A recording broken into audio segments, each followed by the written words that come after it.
भैया जहाँ जैसन तहाँ तैसन, और ना करे तब मरद कैसन। तब भाई जवन तू लोग हुआ वो हम है भाई। तो ये ना कुछ अलग मत समझ जाइए लोग, ठीक बा। तो चलिए एगो बेटी के गीत बा भैया, बहुत अच्छा विदाई गीत। तो सुनी, अच्छा लगे तो प्लीज लाइक करे चलो।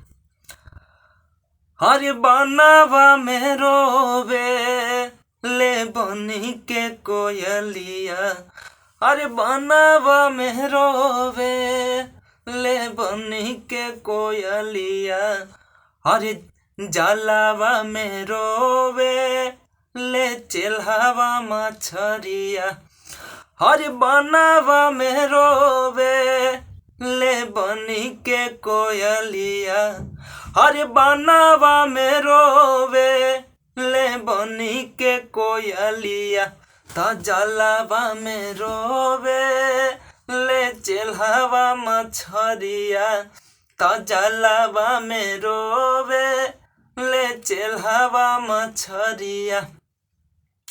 हर बेटी ले रोथी हजी पापा अपने पापा, धिया ले रोथी हजी पापा अपने पापा, कैसे हम करियई अजी धियावा के दानवा, कैसे हम करियई अजी धियावा के दानवा।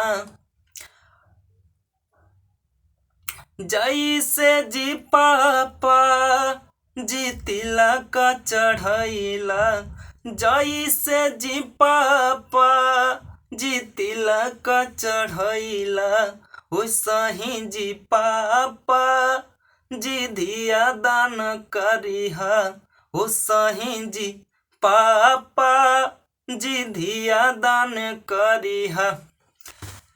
कैसे जी जैसा ही जी पापा जी तिलक चढ़ैला, वैसा ही जी पापा जी धिया दान करिहा।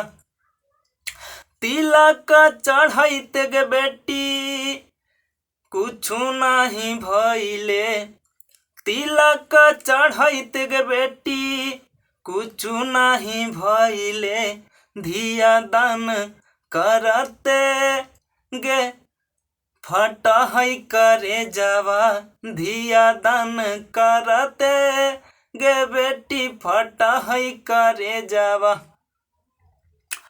रोवा जान पापा तू अखिया से लोरावा, रोवा जानी पापा तू अखिया से लोरावा, हो जाइए पराई बेटी पढ़ते से नूरवा, रोवा जानी पापा तू अखिया से लोरावा, हो जाइए पराया बेटी पढ़ते से नूरवा।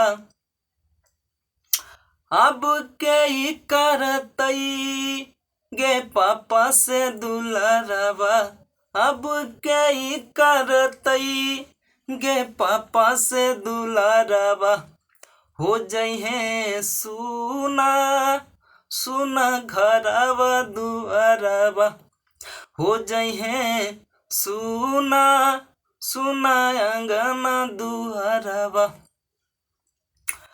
बनवा में रोवे ले बनी के कोयलिया, हर बनवा में रोवे ले बनी के कोयलिया, जलावा में रोवे ले चेल्हावा मछरिया, त जलावा में रोवे ले चेल्हावा मछरिया।